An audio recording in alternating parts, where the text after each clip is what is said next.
सबों को जोहार। मैं मुकेश बिरुआ आपका इस चैनल पर स्वागत करता हूं। आज हम एक ऐसे मुद्दे पर पुनः चर्चा करने जा रहे हैं जो सिर्फ एक परियोजना या पर्यावरण की लड़ाई नहीं है। इसके पहले भी इसके संबंध में मैंने कई सारे वीडियो जारी किए हुए हैं जो अलग अलग चरण में अलग अलग गतिविधियों को बताते हैं। वास्तव में यह एक सभ्यता, एक संस्कृति और एक नाजुक पारिस्थितिक तंत्र के अस्तित्व का प्रश्न है। इसीलिए लगातार मैं इसके पीछे खबरों का विश्लेषण करता रहा हूँ ताकि हम समझ सकें कि आदिवासियों के लिए पारिस्थितिक तंत्र की क्या महत्ता होती है और हमें उसका संज्ञान किस नज़रिए से लेना चाहिए। केंद्र शासित प्रदेश अंडमान और निकोबार द्वीप समूह का ग्रेट निकोबार द्वीप आज एक विशालकाय विकास परियोजना के चलते चर्चा में है। 81,000 करोड़ रुपए की इस मेगा प्रोजेक्ट में एक ट्रांसशिपमेंट पोर्ट, एक एयरपोर्ट, एक पावर प्लांट और एक टाउनशिप बनाने का प्रस्ताव है। लेकिन क्या आपको पता है उसकी क्या कीमत चुकाई जा रही है? यह सवाल आज राष्ट्रीय हरित अधिकरण यानी एनजीटी के समक्ष है, जिसने इस परियोजना को दी गई पर्यावरणीय मंजूरी को चुनौती देने वाली याचिकाओं पर अपना फैसला सुरक्षित रख लिया है। आज के इस वीडियो में हम सिर्फ कानूनी लड़ाई नहीं बल्कि इसके आदिवासीय, सांस्कृतिक और वैज्ञानिक पहलुओं को भी समझने की कोशिश करेंगे। पिछले कुछ सत्रों से एनजीटी में यह मामला चल रहा है। एनजीटी के निर्देशों के आलोक में ही केंद्र सरकार ने एक उच्च स्तरीय समिति निकोबार परियोजना की मंजूरियों में अनुत्तरित कमियों को दूर करने के लिए बनाई थी, जिसकी अध्यक्षता पूर्व पर्यावरण सचिव लीना नंदन ने की। और यह हाई पावर कमेटी, पहले के वीडियो आदि में भी मैंने स्पष्ट कर दिया था कि पर्यावरण के कानून की बात हो या जंगल के कानून की बात हो, उस कानूनों में अपने पक्ष के पूंजीपतियों को लाभ देने के लिए यह प्रावधान केंद्र सरकार लाती है, जिसमें हाई पावर कमेटी के निर्णय के आलोक में पूंजीपतियों को लीज या प्रतिबंधित क्षेत्रों में काम करने की अनुमति मिल जाती है। छत्तीसगढ़ में सबसे विवादित मामला हंसदेव जंगल का है, जिसे एनजीटी ने और पर्यावरण मंत्रालय ने कानूनों के आलोक में अनुमति देने से मना कर दिया, लेकिन केंद्र सरकार ने ऐसे ही उच्च स्तरीय कमेटी बनाकर उन कानूनों को शिथिल किया और जंगल काटने की अनुमति अडानी को दे दी। खैर, खबर में आगे बढ़ते हैं कि निकोबार द्वीप परियोजना में विवाद की नई कड़ी केंद्र सरकार द्वारा उच्च स्तरीय समिति की रिपोर्ट को सार्वजनिक करने से इनकार करना है। पहले भी देश भर के कई परियोजनाओं में केंद्र सरकार ऐसा कर चुकी है और अपने पूंजीपति दोस्तों को फायदा पहुंचाई है। तो उच्च स्तरीय कमेटी की रिपोर्ट को केंद्र सरकार ने सील्ड कवर में एनजीटी के समक्ष रखा। याचिकाकर्ता आशीष कोठारी की ओर से दायर एक इंटरलोकेटरी एप्लीकेशन में इसी गोपनीयता को चुनौती दी है। याचिकाकर्ता का तर्क है कि एक खुले अदालत के सिद्धांतों के लिए यह अनुचित है। एक पक्ष सरकार के पास सारी जानकारी है तो दूसरा पक्ष यानी कि जनता अंधेरे में कैसे रहेगी, यानी जनता को अंधेरे में रखा जा रहा है।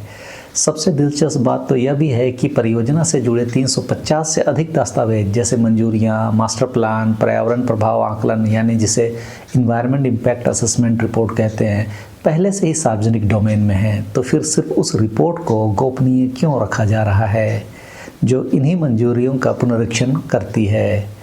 क्या इसमें ऐसे तथ्य हैं जो सार्वजनिक होने पर परियोजना की छवि को नुकसान पहुंचा सकते हैं? आप बातों को समझ रहे होंगे। परियोजना की छवि को नहीं बल्कि केंद्र सरकार की छवि को नुकसान पहुंचा सकते हैं। वास्तविकता यही है। अब हम इस लड़ाई के सबसे संवेदनशील पहलू पर आते हैं और वह है आदिवासी समुदाय। ग्रेट निकोबार द्वीप समूह शोम्पेन और निकोबारी आदिवासियों का घर है। ये दोनों जनजातियां, खासकर शोम्पेन तो अलग थलग रहने वाली जनजाति है, वे शिकार और संग्रह पर ही पूर्णतः निर्भर है, जबकि निकोबारी आदिवासी नारियल आदि के बागानों पर कह सकते हैं निर्भर हैं, यानी वे लोग कुछ स्तर पर खेती आदि भी करने लगे हैं। यह समुदाय सदियों से इस द्वीप की भूमि, जंगल और समुद्र के साथ एक गहरा आध्यात्मिक और सांस्कृतिक रिश्ता बनाकर रहते आए हैं। उनकी पहचान, उनकी कहानियाँ, उनके रीति रिवाज सभी इसी जमीन में बने हुए हैं। इस विशाल परियोजना के लिए लगभग 130 वर्ग किलोमीटर वन भूमि का डाइवर्जन प्रस्तावित है। यह सिर्फ पेड़ों का काटना नहीं है, यह इन आदिवासी समुदायों के सामाजिक सांस्कृतिक ताने बाने को उजाड़ने जैसा है। उनकी पारंपरिक भूमियाँ, पवित्र स्थल और जीवन यापन के स्रोत छिन जाएंगे। यह विकास का एक ऐसा मॉडल है जो आदिवासियों को उनकी जड़ों से उखाड़ फेंकता है, उन्हें अपनी ही धरती पर शरणार्थी बना देता है। मैंने इसे संस्कृति के नरसंहार के एक रूप के रूप में पिछले वीडियो आदि में कहा और है भी।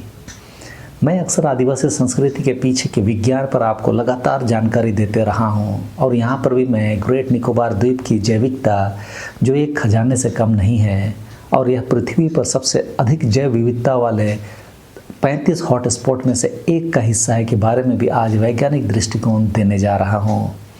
विज्ञान कहता है कि किसी भी पारिस्थितिक तंत्र को समझने के लिए डेटा चाहिए और आज के समय में डेटा को कब्जा करने की लड़ाई वैश्विक हो चली है। लेकिन आदिवासी समाज का नज़रिया कहता है कि डेटा सिर्फ संख्याओं को नहीं कह सकते, बल्कि ऋतुओं, पक्षियों, जंगल, पहाड़, नदियों, सरना स्थलों, जमीन, पानी के स्रोतों और समुद्र की चाल में छिपी भाषा है। आज इन दो विचारधाराओं में लड़ाई को हम विकास की अवधारणा में देखते हैं, जिसमें विकास आदिवासियों के विरुद्ध लड़ा जा रहा व्यापक युद्ध हो गया है। इस युद्ध को जीतने के लिए गैर आदिवासी सरकार, संस्थाएं, न्यायालय और न जाने क्या क्या कर रहे हैं। इसका अंदाज़ा लगाना बहुत मुश्किल है कि आदिवासी इन बातों को समझ भी रहे हैं या नहीं। तो आदिवासियों की परिभाषा में ऋतुओं, पशु पक्षियों, जीव जंतुओं, जंगलों, पहाड़ों, नदियों, सरना स्थलों, जिसे आप प्राकृतिक पवित्र स्थल कह सकते हैं, पानी के स्रोतों और समुद्र की चाल में छिपी भाषा का ज्ञान विज्ञान से कम तो नहीं, बल्कि यही विज्ञान है। ग्रेट निकोबार के शोम्पेन और निकोबारी आदिवासियों के पास हजारों वर्षों का अनुभव या आप एम्पिरिकल ज्ञान कह सकते हैं है। वह मिट्टी की नमी देखकर बता देते हैं कि कौन सा पेड़ किस महीने में टूट सकता है। जंगल और फल फूलों को देखकर साल भर की मौसम की गतिविधि की गहरी जानकारी वे बता सकते हैं। समुद्र का रंग बदलते ही वे पहचान लेते हैं कि कछुओं की आवाजाही शुरू हो गई है।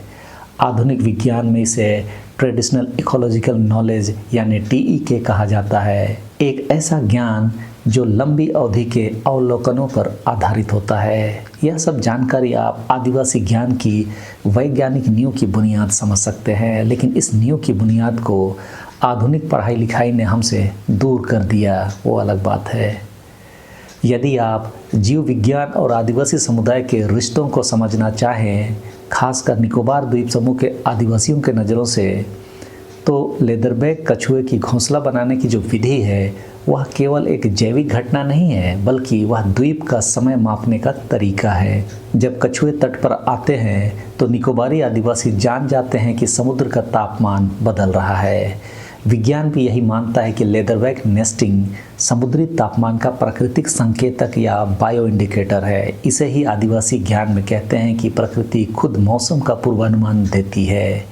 वास्तव में प्राचीन काल से यही पूर्वानुमान आदिवासी समुदाय की आजीविका, मछली पकड़ने, यात्राओं और त्योहारों की लय तय करता है। आप मेरी बातों को ज़रूर समझ रहे होंगे।